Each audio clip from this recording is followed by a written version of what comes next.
¿sí? Entonces, a continuación, tenemos la participación del doctor Jesús Favela. Él es pues uno de los investigadores fundadores del Departamento de Ciencias de la Computación, ¿sí? Y bueno, el día de hoy pues, nos va a platicar un poco sobre su investigación. Les comentaba que nuevamente que tenemos una plática por cada una de las líneas de investigación, ¿sí?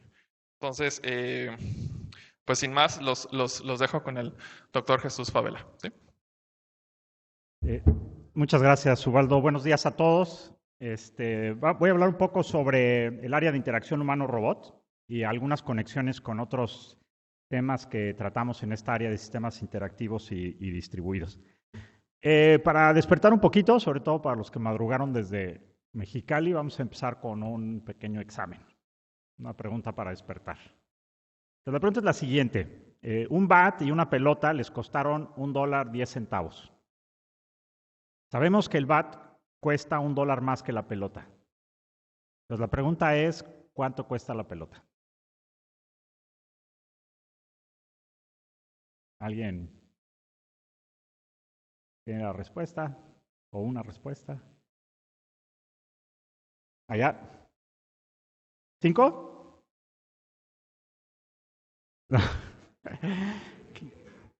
Está bien.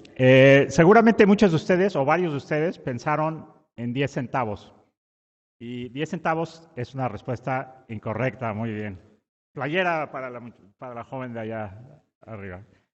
Este es un error común, de hecho esta prueba es una de las pruebas que se hicieron a un grupo de estudiantes universitarios en Estados Unidos y más de la mitad la respuesta la tuvo incorrecta. De hecho, la respuesta más común es esta de 10 centavos. Este es un tipo de pregunta un poco capciosa porque hay esta es una respuesta como que está a flor de piel. O sea, si no le pensamos mucho al problema, es fácil pensar en 10 centavos, ¿no? O sea, como que dice resto 1 a 1.10 y 10 centavos es el resultado, ¿no? Este es un tipo de respuesta que, como les dije, las personas con frecuencia tenemos mal, o de tipo de pregunta que generalmente, o como les digo, la mitad de estudiantes universitarios tenían mal. Por lo mismo, porque muchas veces optamos por soluciones fáciles a respuestas un poco complejas y en vez de pensarle demasiado o hasta hacer una pequeña ecuacioncita, buscamos la solución fácil, ¿no? Y eso lo hacemos en prácticamente todos los ámbitos de nuestra vida. Sin embargo, esta pregunta una computadora difícilmente la tendría mal. Esta es una prueba que planteó un psicólogo israelí estadounidense que ganó el Premio Nobel de Economía hace unos años por impulsar la economía del comportamiento, Daniel Kahneman. Y en contraste con la economía tradicional que parte del principio de que todos pensamos en forma racional y buscamos maximizar nuestras ganancias, en este planteamiento, lo que ellos plantean es que existen muchos factores que afectan nuestra toma de decisiones, ¿no? Muchos de ellos emocionales o, como en este caso, una parte de simplificar o buscar una solución relativamente fácil.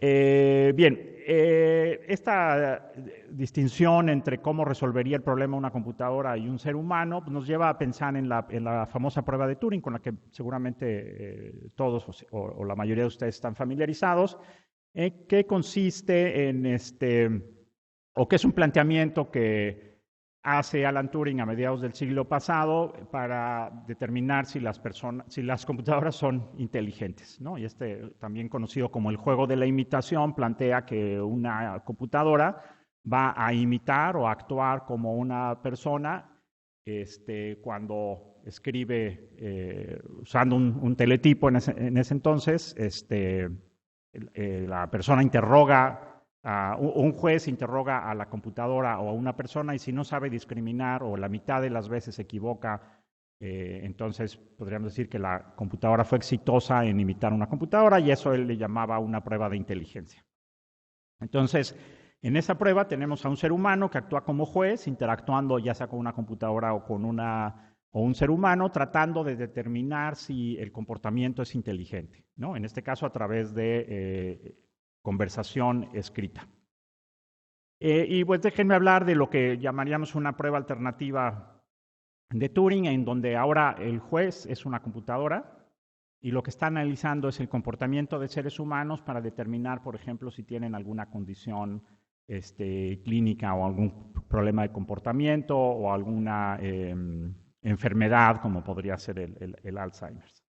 Este tipo de planteamiento se ha vuelto interesante dada nuestra creciente presencia digital, enfatizada más digital, ¿no? Y más horas del día pasamos, en particular, me imagino que todos ustedes pasaron muchas horas más tomando clases por computadora, por Zoom, por etcétera, por Meet o lo que sea, y interactuando con amigos y familiares a través de medios digitales. Entonces, por ejemplo, muchas de las conversaciones que antes se hacían de forma presencial, ahora las hacemos a través de estos dispositivos, ¿no? De celulares, de tabletas, etcétera. Inclusive el hecho de que a veces vamos a comer con familiares o amigos y todo el mundo está conversando con alguien más a través del celular, por ejemplo, ¿no? Una actividad que parecía un tanto, bueno, que tomó un poco de tiempo que se volviera digital, es leer.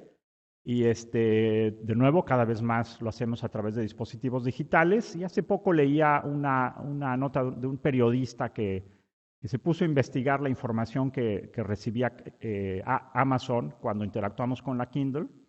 Y no pudo determinar toda la información que se envía, pero la cantidad de información sorprende. O sea, se envía muchos o varios kilobytes de información cada vez que, por ejemplo, pasamos una página de una Kindle. Especula sobre algunos de las cosas que envía, por supuesto, la página en la que estamos, la hora en la que se hace el evento, entonces uno puede saber cuánto tiempo pasó uno en esa página, a lo mejor a través de eso analizar la complejidad, por supuesto, si uno hizo alguna anotación, subrayó alguna parte del texto.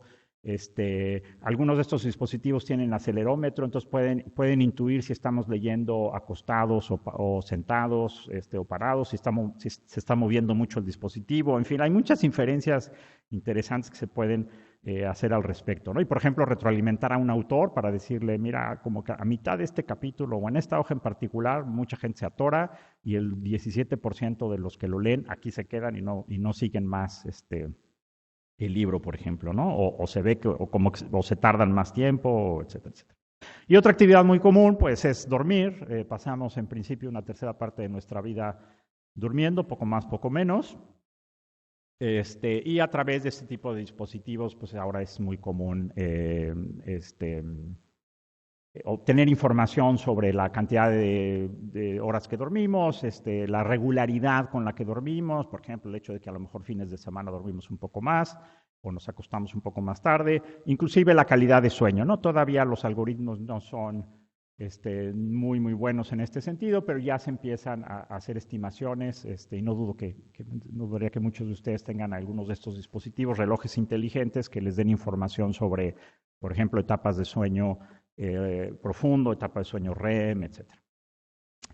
Entonces, una área en la que trabajamos varios de nosotros en el departamento involucra el utilizar este tipo de sensado y este tipo de información para inferir actividades y comportamiento.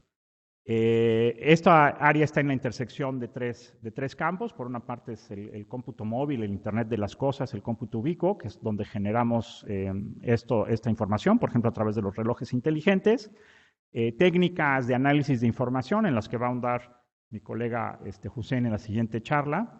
Por ejemplo, técnicas de inteligencia artificial, de minería de datos, etcétera. Y, bueno, áreas de aplicación, como puede ser en la medicina, en las ciencias de la conducta, ¿no? Lo que ha cambiado en años recientes es que la cantidad de datos a la que tenemos acceso es masiva y un poco más fácil de obtener. Por ejemplo, podríamos invitar a varios de ustedes a participar en una campaña de censado en donde nos compartan información de su celular, por ejemplo, relacionada con marcha, cuántos pasos caminan, a lo mejor hacer alguna especie de challenge para ver quién camina más, etcétera, y podemos hacer análisis pues ya hay estudios que toman varias decenas de miles de individuos, ¿no? O sea, o más de 100,000 individuos, por ejemplo. Además, longitudinales, porque no es Por ejemplo, en el estudio del sueño, donde tradicionalmente si uno va a una clínica de sueño le ponen varios aparatos, pero están en condiciones no naturales, o sea, no en la cama donde uno normalmente duerme, con el ruido, con la temperatura con la que uno normalmente duerme.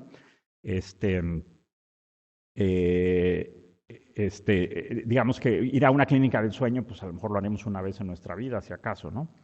Pero censar a través de estos dispositivos, incluyendo si no es en forma, perdón, si no es tan preciso, pero es todos los días, ¿no? O todas las noches y de nuevo decenas de miles probablemente de participantes. Entonces, mucha más información. En el lado del análisis de datos, pues lo que está dominando ahorita es las técnicas de aprendizaje profundo, que justamente se benefician de estos mayores cantidades de datos y avances también en hardware. Y uno de los retos es en la personalización de la salud, lo que se conoce como medicina personalizada o salud personalizada. Es decir, que a través de esta información nos conozca también los algoritmos que nos sugieran actividades, terapias, fármacos, etcétera, para nosotros. Bueno, voy a hacer un giro un poco a la charla y regresamos al título de la misma, ¿no? A lo que íbamos a hablar. Bueno, ¿qué es un robot? De hecho, me paso directamente a la imagenología. En los 50, 60, pues esta es la idea de robots que teníamos, ¿no? Un poco por el cine, por la televisión, o sea, un poquito humanoides, con ciertas capacidades limitadas, pero parecidonas a las del ser humano. ¿Cuál es la realidad hoy en día? Pues una enorme cantidad de robots industriales, por ejemplo, robots manipuladores que pueden hacer ciertas tareas de forma más eficiente, con menos error, quizá con menos tiempo que seres humanos. Y por otro lado, pues también avances en robots humanoides más o menos interesantes, que lo que buscan es imitar el movimiento ¿no? que se perciba como el movimiento del ser humano, manos que pueden detectar agarrar y mover objetos con la precisión cercana, en algunos casos mejor que seres humanos, etcétera. Y en años recientes, un tipo de robot que se ha puesto un poco de moda son estos robots que se conocen como robots sociales. O sea, no son particularmente buenos en términos de control, en términos de su movilidad, de su destreza, por ejemplo, pero están más bien diseñados para interactuar con seres humanos, principalmente a través de voz, a veces con movimiento, con algunas, por ejemplo, el caso del que vemos ahí arriba, con expresiones faciales. De hecho, el de abajo también, Jibo, que salió del Media Lab en el MIT, se expresa a través del movimiento de esta cabeza y esa como bolita que está en medio que crece o se hace chica, por ejemplo, para denotar sorpresa o empatía o algo por el estilo. Entonces, opción de moda, de hecho, aparecieron muchos en el mercado hace algunos años, varios de ellos tronaron, incluyendo estos dos, o sea, estas dos compañías desaparecieron o se les da, o alguien más las compró y se les da mínimo mantenimiento, pero prácticamente estos ya no se pueden comprar. Han salido algunos otros, Amazon sacó uno el año pasado, que sigue por ahí vigente, pero aparecieron estos otros. Sobre todo el de abajo uno pensaría si realmente es un robot, el de arriba son estas aspiradoras Roomba que seguramente conocen o han visto por ahí, que tienen pues una tecnología bastante interesante en términos de navegabilidad y crea un mapa del espacio y optimiza el recorrido de la aspiradora para optimizar el tiempo en que limpia y luego, por ejemplo, regresa a la base para recargarse. Y algunas personas pues, la individualizan, la personalizan, como vemos en la figura ahí, tipo Star Wars, ¿no? Este robotito. Y hay, alguna vez leí una nota de una señora que le empezó a fallar su dispositivo y habló a la compañía, ¿no? Que no estaba funcionando y le dijeron, sí, mándenosla, si la podemos arreglar se la regresamos y si no, pues le mandamos una nueva. Dijo, pero ¿cómo que me mandan una nueva si... no sé cómo le pondría al robot, pero pues ya se había encariñado con ese robot y no quería que se la cambiara, ¿no? Entonces, ese tipo de empatía y ese tipo de relación que uno desarrolla con esos dispositivos cae justo en esta área de investigación que es interacción humano-robot. O sea, es cómo reaccionamos a estos dispositivos, y también, por supuesto, cómo estos dispositivos se pueden adaptar a nuestro comportamiento.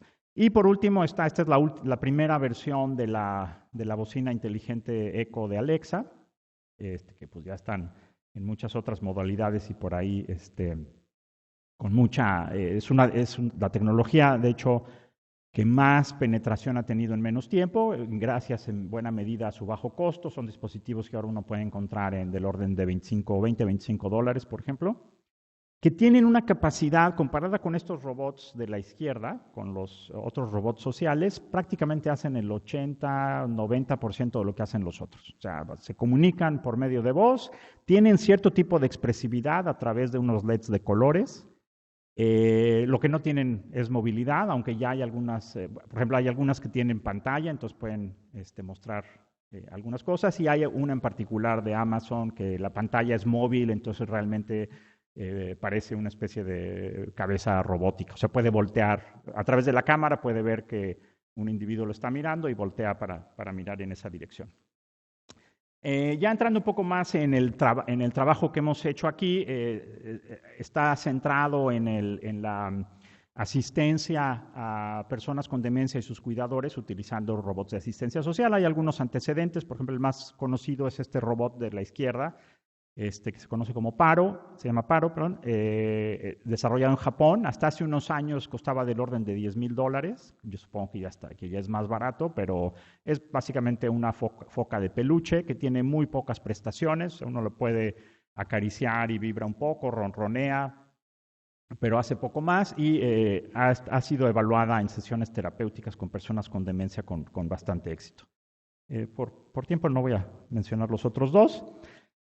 En el laboratorio propusimos hace algunos años este modelo de intervención para personas con demencia, en donde tenemos a la persona que sufre de demencia y la monitoreamos, por ejemplo, para detectar comportamientos problemáticos o para detectar cierta trayectoria en la enfermedad, por ejemplo, periodos de lucidez o una pérdida de capacidades mayor, etcétera, a través de sensores y quizá también a través de un cuidador que hace anotaciones al respecto, ¿no? Y lo que propusimos es utilizar robots de asistencia social justamente para intervenir en el ambiente o intervenir con la persona cuando se presentan algunas de estas condiciones, principalmente utilizando comunicación verbal. Entonces voy a hablar sobre 3 años de intervención con estos robots y cómo fue evolucionando. Bueno, es a la izquierda la primera versión de este robot que probamos primero con cuidadores para ver su adopción, y a la derecha una de las últimas versiones. De hecho, el del lado izquierdo pues, es un bote de yogur pintado y foam y bastante rudimentario. Y bueno, parte de la plataforma con la que uno puede interactuar con el robot. Déjenme entrar en materia. Primero lo llevamos ahí se muestran las primeras sesiones con cuidadores para hacer pruebas con ellos y que ellos nos sugirieran qué tipo de actividades podrían apoyarse para las personas con demencia. Esto es una residencia geriátrica aquí en Ensenada. Propusieron algunas ideas como sesiones de musicoterapia, conversaciones personalizadas para estimular a las personas o para reducir ansiedad, y bueno, eso nos llevó a hacer una primera intervención en ese año. Fue un estudio que tuvo una duración de 16 semanas, en el que participaron 12 personas con un promedio de edad de 80 años. Ese número que viene después, que dice MMSE, es una prueba que se hace para detección de demencia. El resultado está entre 0 y 30. Generalmente, si cualquiera de nosotros hiciera esa prueba, tendría 30, acaso 29, por ahí si se le va una, pero son preguntas sumamente fáciles. Entonces, una persona que tiene ya 23, 24 es un síntoma de demencia, y 15 ya es un claro condición de demencia, ¿no? El diseño en este caso se hizo con una metodología que se conoce como Mago de Oz, ahí el robot no es autónomo. Lo que estábamos usando es este tipo de interfaz para que un operador está escuchando lo que el cuidador, lo que la persona con demencia dice y escribe lo que va a contestar el robot, ¿no? Entonces, así fue la primera condición, porque lo que queríamos evaluar en ese momento es adopción, o sea, qué tipo de cosas les atraía, los rechazaba. Pues parte de nuestra intuición es que iban a tener cierta reserva a conversar con este tipo de robot. Y aquí comparamos dos fases del estudio. En una primera fase, sesiones muy sencillas con conversaciones muy breves, y en una segunda incorporaban algunas de las recomendaciones que hay para hablar con personas con demencia, como por ejemplo hablarles de temas que le interese, cambiar, o sea, no preocuparse si te cambia de tema y empieza a hablar la persona de otra forma. Y aquí gráficamente vemos el cambio entre estas dos etapas. Por ejemplo, en la sesión 1 vemos en nivel de grises qué tanto conversan las personas, y de hecho el mismo robot. Y vemos como en la sesión 13 pues, se ve mucho más negro y grises más oscuros. Quiere decir que hay mucha más interacción. Por ejemplo, el participante 3 aquí está participando mucho, y en general, de hecho, de los 3 es quien más participa. Y bueno, las primeras sesiones fueron más de musicoterapia. O sea, el robot puso hasta 8 canciones, en contraste, en esta 13 hay solamente 2 canciones y hay mucho más conversación entre los participantes. Un análisis por sujeto de los participantes nos muestra cómo, por ejemplo, el número de comentarios o conversaciones que hacen los sujetos se incrementa de forma importante en la primera fase comparado con la segunda fase. En el caso del sujeto 2 es todavía más notable. O sea, pasan del orden de 0.5 comentarios o frases por segundo a un promedio de más de 2, ¿no? Entonces se incrementa casi 4 veces en ese caso. Conversaciones sostenidas las medimos como 4 interacciones. Si, por ejemplo, el robot le hace una pregunta, la persona contesta, el robot le dice algo más y la persona vuelve a contestar, o sea, sobre la misma temática. Y también en estos casos vemos un incremento importante con el cambio de estrategias de conversación. Déjenme presentarles un video para que vean el tipo de interacción. Esperemos que suene bien.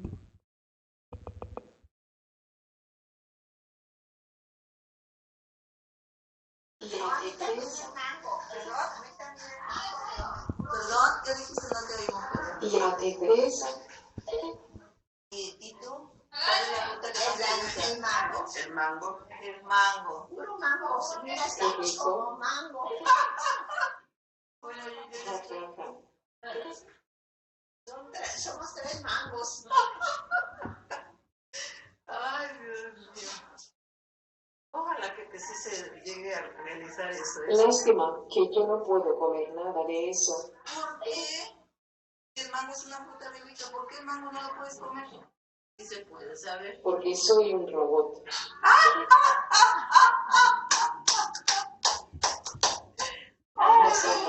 Pero vas a ser... Bueno, aquí lo que se nota es que esta es una interacción muy lúdica, o sea, se divierten mucho, aplauden, ríen, etcétera, hablan entre ellas. Pero una cosa que me llama mucho la atención de este video es cómo cuando no le entiende al robot, porque varios están hablando, la señora de en medio se acerca, hace como una señal para que los otros no hablen, y se acerca y le pide que repita la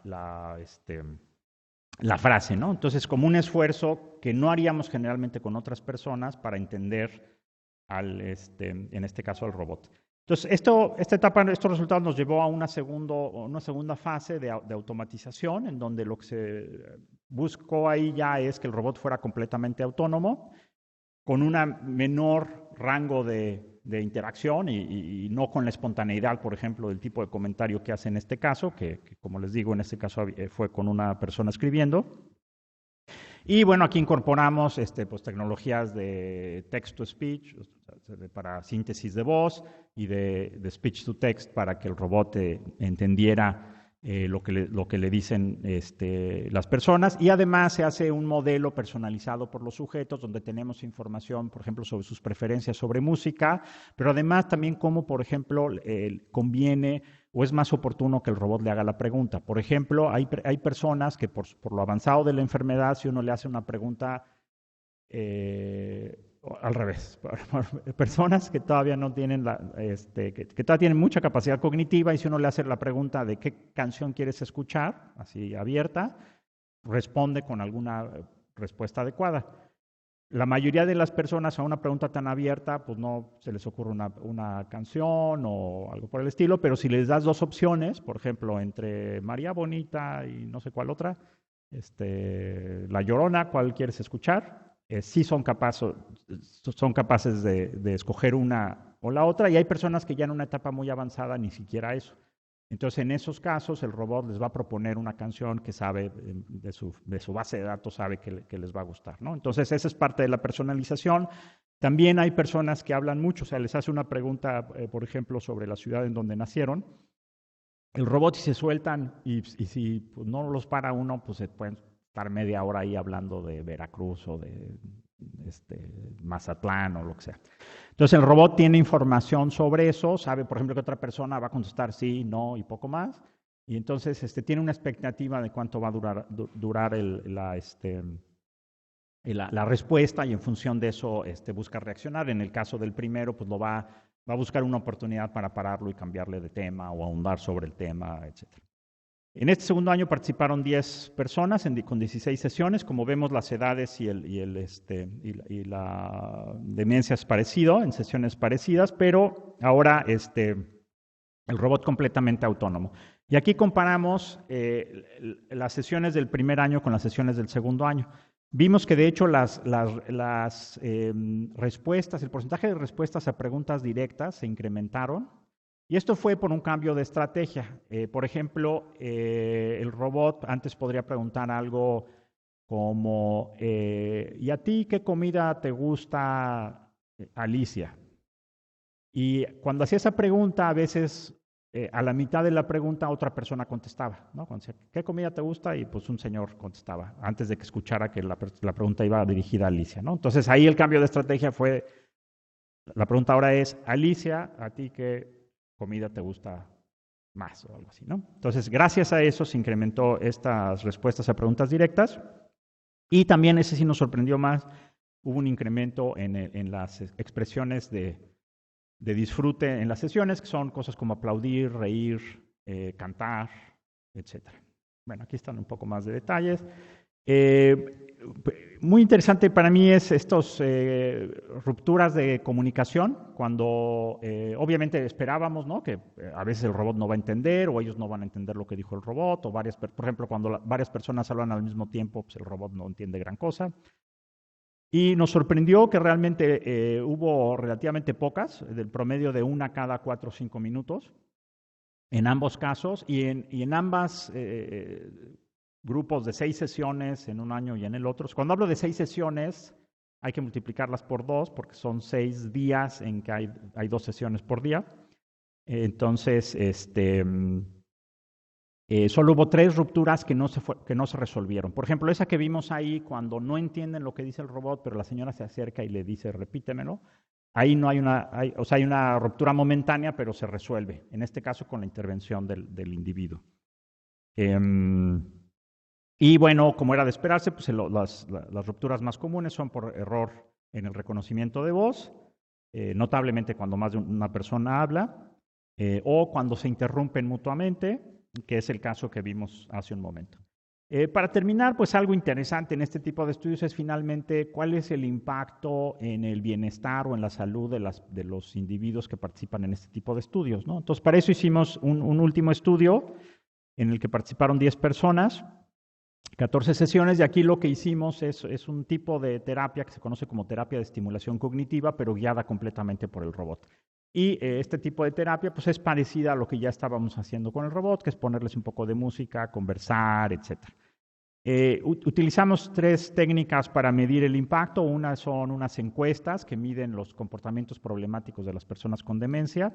estas aplicadas a los cuidadores, entrevistas con los cuidadores, 3 entrevistas, o sea, 3 personas por cada una de las personas que participaron, de las personas con demencia, pero también les pusimos relojes inteligentes que usaron durante toda la intervención, las 24 horas del día. Bueno, hubo uno que ya como a la mitad se lo quitaba constantemente y ya se lo retiramos. La terapia consistía en esto, empezaba con un saludo a todos, por individuo le hacía esta pregunta o les planteaba una canción a poner, una terapia de recuerdos, que se hablaba con esa persona sobre el lugar donde nació, sobre comida que le gustaba, sobre algunos de los hobbies o cosas por el estilo, con una duración de unos 3 o 4 minutos por sujeto. Luego un juego de refranes, de completar refranes, una sesión de relajación de duración de 1 a 2 minutos por ahí y una despedida. Por ejemplo, en esa sesión de relajación sí notamos con la información de los relojes inteligentes cómo la variabilidad de su ritmo cardíaco cambiaba, ¿no? O sea, efectivamente se relajaban. Con esta encuesta, con este cuestionario sobre calidad de vida que se aplicó a los cuidadores, vimos que efectivamente hubo una mejora estadísticamente significativa en la calidad de vida antes y después de la intervención, es decir, antes de las 14 sesiones y después de las 14 sesiones. Y en lo que respecta a comportamientos problemáticos, utilizamos este instrumento que los divide en este tipo de comportamientos, por ejemplo, ansiedad, falta de apetito, comportamientos problemáticos en la noche, por ejemplo, que se despiertan en la noche o que empiezan a gritar en la noche, cosas por así. Y lo que estamos midiendo aquí es la frecuencia de esos comportamientos. En verde, es cuando hay una reducción en la frecuencia, o sea, cuando pasa de más comportamientos problemáticos a menos comportamientos problemáticos, y en rosa cuando hay un incremento en la frecuencia de comportamientos problemáticos. Vemos como por ejemplo, P5 tiene aproximadamente el mismo número de ítems o de tipos de comportamientos donde hay una mejora con respecto a aquellos en los que empeora, pero la mayoría de los otros participantes tienen una mejora, en algunos casos muy notable. Por ejemplo, esas de 2 o 2.33 quiere decir que pasa de ser un comportamiento, por ejemplo, episodios de ansiedad de esa persona pasan de ser muy comunes a ser menos que raros, ¿no? O sea, de 4 a menos de 2. ¿Okay? Perdón, a menos de sometimes, sería de vez en cuando. Entonces, parece que en la mayoría de los individuos hay una mejora a través de esta terapia. En cuanto a los resultados cualitativos, déjenme pasar mejor directamente a una cita. Estas entrevistas se hicieron con los cuidadores antes de la intervención, a la mitad de la intervención y después de la intervención. Por ejemplo, relacionado con el estado de ánimo, el cuidador 5, refiriéndose al paciente 8, dice, ella estaba muy contenta después de la sesión, se quedaba con ese estado de ánimo que le transmitía el robot. Relacionado con socialización, el cuidador 5, refiriéndose al paciente 5, dice ella quiere salir, caminar y agarrar cosas, pero en días de la sesión cambia a cantar, hablar y socializar, y eso nos ayuda. O sea, como que es una persona que suele experimentar ansiedad, pero justamente cuando está en las sesiones del robot, como que parece estar más tranquila y más bien, por ejemplo, yo creo que se queda con la parte de la música y canta, socializa, etcétera. En relación a la información que medimos con los sensores, con los relojes, no de todos los sujetos tuvimos suficiente información. Aquí les pongo por los 5 con los que tuvimos suficiente información de sueño. Y aquí comparamos sueño de día con sueño de noche. En particular, los días en que hubo intervención con el robot con los días en que no hubo intervención con el robot, que por supuesto son más, ¿no? Porque eran como 2 por semana el número de intervenciones. Como ejemplo, el 8, vemos que en las noches en que hay terapia duerme como 40 minutos, casi 40 minutos más en promedio que en los días de no terapia. Y pues, lo notable es que el promedio de minutos que duerme en la tarde baja de 2 horas a 1 hora. O sea, los días en que hay terapia duerme, de hecho solo hubo una instancia de que durmió del orden de 1 hora, cuando hubo en el otro caso 9 instancias en que durmió en promedio 2 horas. Entonces parece ser que quedan como más estimulados, y no duermen en la tarde y eso los hace dormir mejor.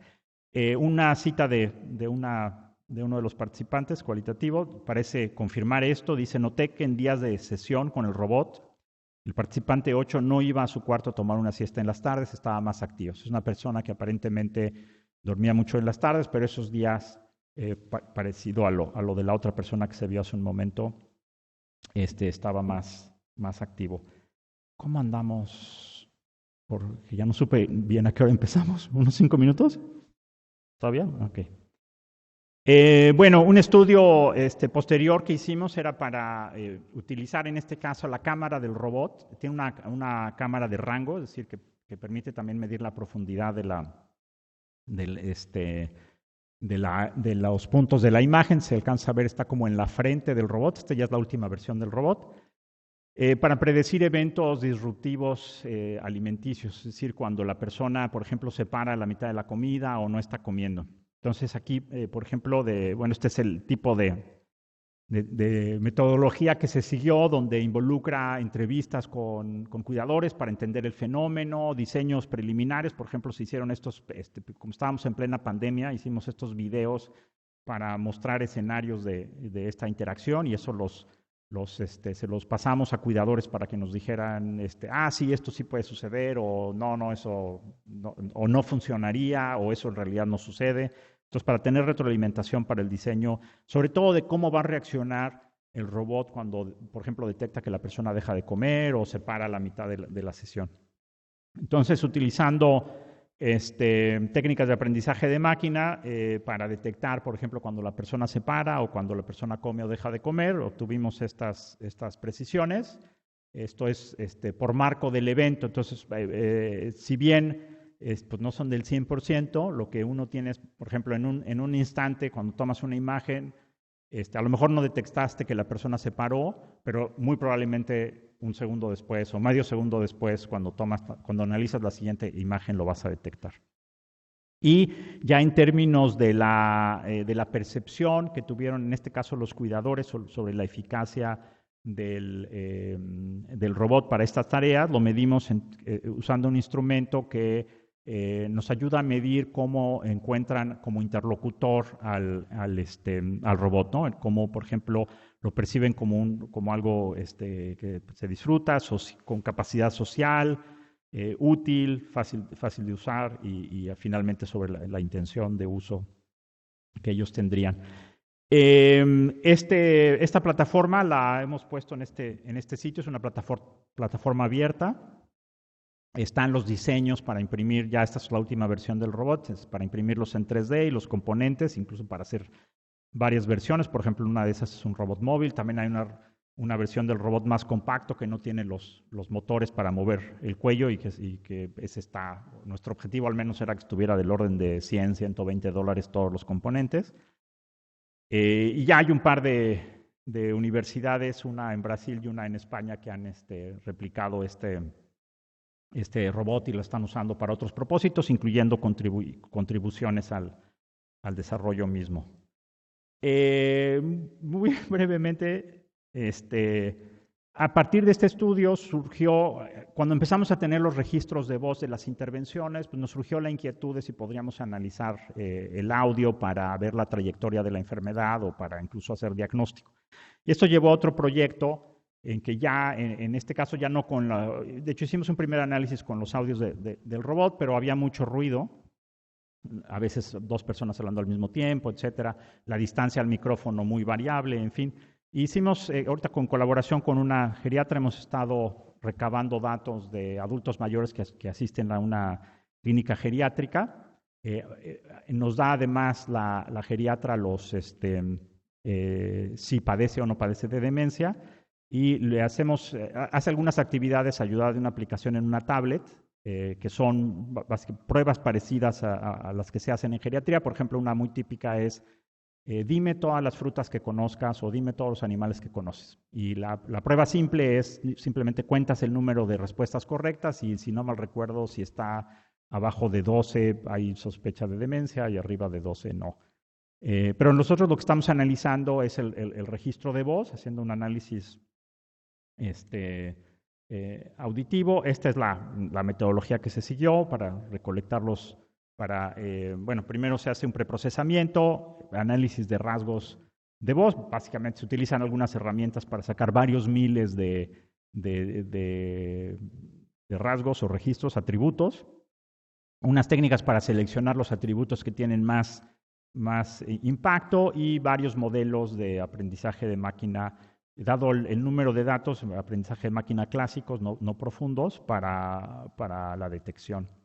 Y aquí, por ejemplo, una de las tablas de resultados, utilizando varias de estas técnicas, como vecinos más cercanos, discriminante lineal y random forest, que este último justo es el que da mejores resultados, ya todos por arriba del, pues de hecho, 95%, o sea, bueno, 0.94.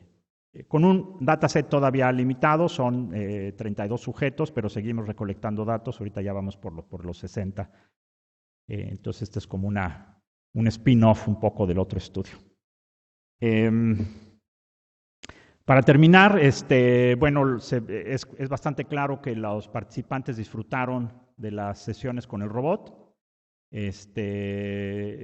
Más importante, hay un impacto positivo a mediano plazo de las sesiones terapéuticas en términos de reducción en síntomas, en comportamientos problemáticos y mejora en la calidad de vida.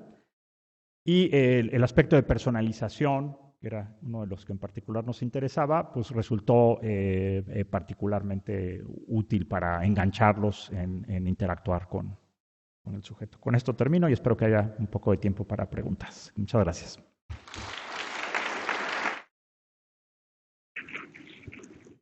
Ok, gracias. ¿Alguna pregunta?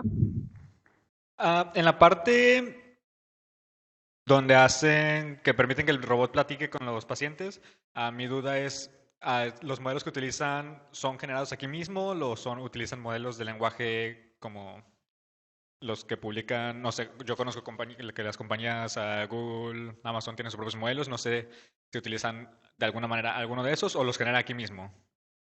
Sí, correcto. Utilizamos comerciales y uno de dominio público. De hecho, en la plataforma, si bajas la parte del software que está en ese mismo sitio, tú puedes dar de alta tus llaves para utilizar Watson, Google, Microsoft, y hay uno que es libre, no me acuerdo ahorita su nombre. Entonces, sí, la parte de speech to text y text to speech, eso se hace con esas herramientas, pero ya el manejo de la información y la decisión sobre cómo se va a actuar se deja al desarrollador. Hay un lenguaje de programación visual en donde tú, para el robot, en donde tú agarras, pues bueno, constructores de, ¿no? If, una condición, por ejemplo, ¿no? La respuesta que recibes, existe alguna palabra o puedes hacer algo ya un poquito más sofisticado. Y en la plataforma tú escoges cuál modelo vas a utilizar. Simplemente en cuanto a la escalabilidad del mismo proyecto, ¿a qué nivel se quiere llegar con el mismo? Porque estaban comentando sobre los sujetos de prueba que en este momento utilizaron 10 y demás. Entonces, ¿se tiene planeado llevar este proyecto como un paso más adelante o se están enfocando más en lo que es la obtención de resultados? Gracias. Sí, por lo pronto sí, como una plataforma, o sea, el paso más adelante es a nivel de eso, de una plataforma abierta. Por ejemplo, el grupo que comenté en Brasil hizo un simulador del robot, entonces te permite hacer desarrollos sin utilizar la plataforma de hardware y ya luego que lo probaste, utilizar el hardware. Ellos, por ejemplo, lo están aplicando con niños con problemas de atención, me parece, como juegos, han desarrollado juegos con problemas de atención, y esa es por lo pronto nuestra tirada, o sea, como hacer una comunidad, y los invito a los que estén interesados en hacerlo, de personas que lo usen, que agreguen ¿no? Módulos, por ejemplo, para que otras personas trabajen en ello. Con José y un estudiante, justamente, una tesis que está empezando ahorita, estamos trabajando en una arquitectura distribuida para hacer reconocimiento de actividades y comportamientos para comunicación no verbal. La idea es que uno pueda utilizar distintos modelos de aprendizaje de máquina, por ejemplo, para reconocer algunos gestos, por ejemplo, que un individuo volteó a ver al robot y eso puede indicar que está, y si entonces habla, puede indicar, está atacando una mosca aquí, creo que ya se me acabó el tiempo y las manda Ubaldo, para indicarle que está hablando, que le está hablando al robot, ¿no? Por ejemplo. O el hecho de que pase una persona y entonces el robot, el comportamiento puede ser que la siga o lo salude cuando se acerca. Entonces la idea es que de la misma manera como le hacemos con lo de voz, que puedes utilizar distintos modelos, puedas utilizar distintos modelos o desarrollar tu propio modelo para reconocer algo asociado al audio o algo asociado por ejemplo, en el audio podría ser, o incluso de un sensor, de un reloj inteligente, por ejemplo, que detecta que te estás despertando, porque a la mitad de la noche, por el movimiento. Y entonces te dice, por ejemplo, en el caso de una persona mayor, a lo mejor le dice, apenas, todavía es de madrugada, sigue durmiendo, o algo por el estilo, ¿no? Entonces, como adaptar los comportamientos del robot en función de la detección de actividades o comportamientos del usuario. Pues por ahí van las ideas por lo pronto. Ok, pues yo creo que ya cerramos aquí porque ya nos vamos del tiempo. Pues gracias.